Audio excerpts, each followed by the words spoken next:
चुड़ैल बकरी माँ। नंदिता चुड़ैल ने बच्चे को जन्म देते समय एक गर्भवती बकरी को चीर कर खा लिया था। इस अन्याय के लिए उसे कैद कर लिया गया।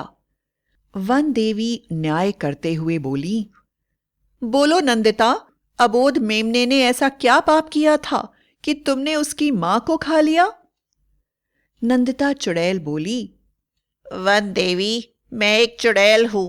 जिस समय हमें भूख लगती है उस समय हमारी सोचने की शक्ति काम नहीं करती। हमें ऐसा ही बनाया गया है। मुझे नहीं लगता कि मुझसे कोई गलती हुई है। मेमना जोर जोर से रो रहा था। वन देवी ने कहा, मैं तुम्हें सजा देती हूं कि तुम्हें इसकी बकरी मां बनकर इसका पालन पोषण करना होगा। सजा अनुसार नंदिता ने तुरंत बकरी के शरीर में प्रवेश किया। मां बनने का यह पहला अनुभव था। वो मेमने से बहुत प्यार करने लगी।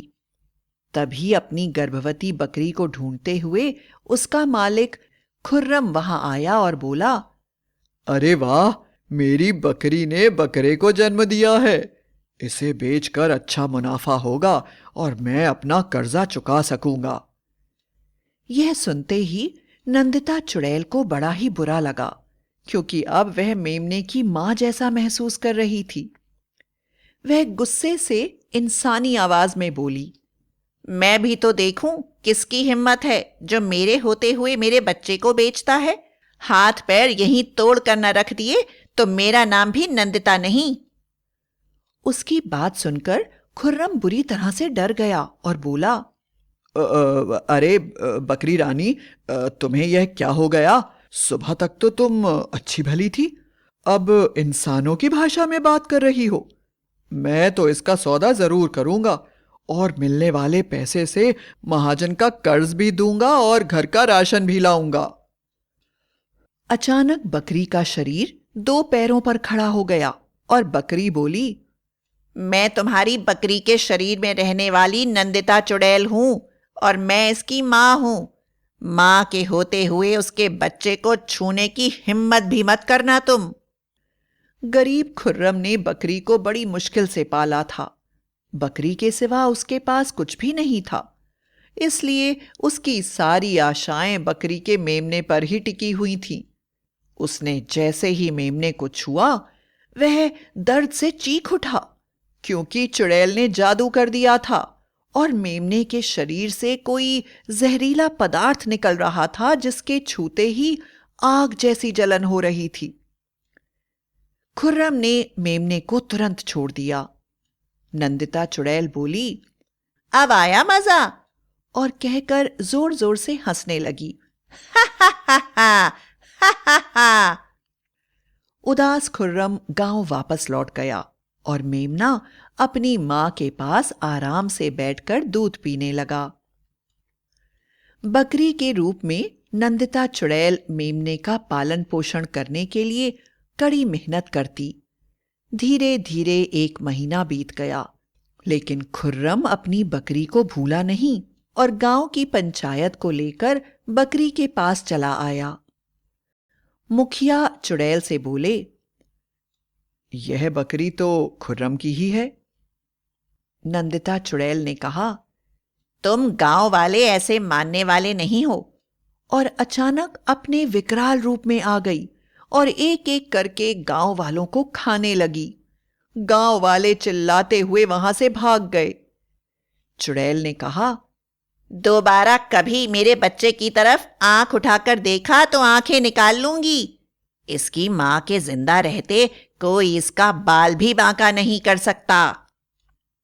वह उसको पाल तो रही थी, लेकिन चुड़ैल की जात भला कब तक बिना मांस के रहती। वह रोज बाहर जाती और दूसरे जानवरों को मारकर खाया करती थी।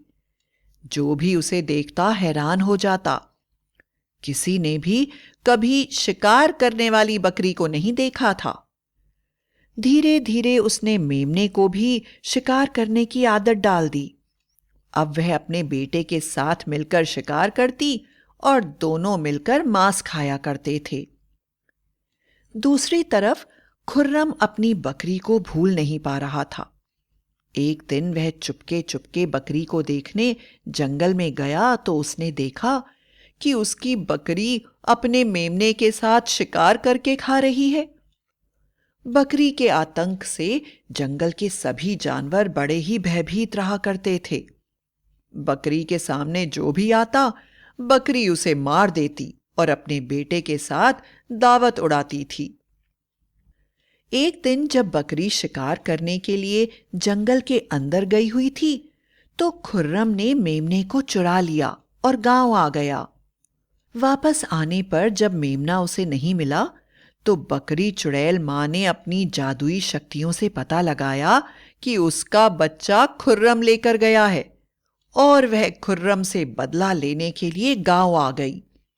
गांव आते ही उसने अपना विकराल रूप धारण कर लिया और एक विशाल काय बकरी चुड़ैल में बदल गई, जिसका शरीर तो बकरी का था मगर चेहरा चुड़ैल का था।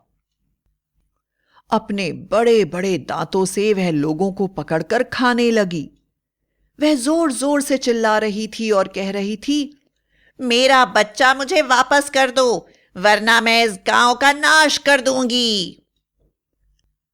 गांव के मुखिया ने उसे समझाने की कोशिश करते हुए कहा, देखो, तुम बकरी हो, तुम्हें जानवरों का शिकार करके उनका मांस नहीं खाना चाहिए। तुम अपने साथ ही साथ अपने बेटे का भी धर्म भ्रष्ट कर रही हो। बकरी ने मुखिया को अपनी मुट्ठी में दबोच लिया और बोली, अगर कोई मुझे मेरे बेटे से दूर करने की कोशिश करेगा तो मैं पूरे संसार को तबाह कर दूंगी। मुखिया मदद के लिए खुर्रम को बुलाने लगा। खुर्रम बकरी के बच्चे को लेकर वहां आ गया। अपनी मां को देखकर बकरी का बच्चा जोर जोर से चिल्लाने लगा, मैं। बकरी चुड़ैल ने तुरंत मुखिया को नीचे फेंका और बच्चे को उठा लिया और उसके बाद वह बुरी तरह से तांडव करने लगी। वह किसी को उठा रही थी, किसी को फेंक रही थी, किसी को भेज रही थी, किसी को काट रही थी और बार बार कह रही थी, मैं इसकी मां हूं। अगर आज के बाद किसी ने मेरे बच्चे को छूने की कोशिश की तो मैं उसे छोड़ूंगी नहीं। वन देवी को जब इस बात का पता चला तो उन्होंने नंदिता चुड़ैल को आदेश दिया, बस कर नंदिता, होश में आ जा। तूने अपने बच्चे के ऊपर अपनी पूरी ममता बिखेर दी है और मां होने का फर्ज पूरा किया है। अब तो वापस चुड़ैल बन जा। पर बकरी मां के रूप में अब चुड़ैल अपने बच्चे को किसी को नहीं देना चाहती थी। उसके अंदर मोह आ गया था। वह बोली, मैं अपने बच्चे को छोड़कर कहीं नहीं जाऊंगी और इसे भी एक भयानक बकरी चुड़ैल बनाऊंगी। मैं इसे सिखाऊंगी इंसानों का शिकार कैसे किया जाता है और हम दोनों मिलकर जीवन बिताएंगे। यह मेरा बच्चा है, मैंने इसे जन्म दिया है, मैं इसे छोड़कर कहीं नहीं जा सकती। वन देवी समझ गई कि अब नंदिता चुड़ैल के अंदर की मां जाग चुकी है और उसके कब्जे से मेमने को छुड़ाना काफी मुश्किल काम है। उन्होंने एक चाल चली और असली मेमने को छुपाकर एक नकली मेमना ले आई और बोली, अगर तू सच्ची मां है तो तुझे परीक्षा देनी होगी। अगर तेरा प्यार सच्चा होगा तो यह मेमना आग से जलेगा नहीं। तू सबके सामने इसे अग्नि में फेंक दे। अगर यह जीवित वापस आ गया तो हमेशा तेरे पास रहेगा और तू जैसा चाहे इसके साथ वह कर सकती है। चुड़ैल ने जादू करके तुरंत उसे आग में डाल दिया, लेकिन देखते ही देखते नकली मेमना जलकर राख हो गया। अपने बेटे को यूं जलकर मरता हुआ देखकर नंदिता चुड़ैल पश्चाताप से भर गई। उसे लगने लगा कि उसने अपने हाथों से ही अपने बेटे को जला दिया है। वह तुरंत गांव छोड़कर वहां से गायब हो गई और उसने चुड़ैलों के आश्रम में संन्यास ले लिया। उसके बाद वह कभी वापस नहीं आई। इस तरह वन देवी ने चालाकी से बकरी चुड़ैल मां से मेमना लेकर खुर्रम को दे दिया और इसके बाद सब लोग खुशी खुशी रहने लगे।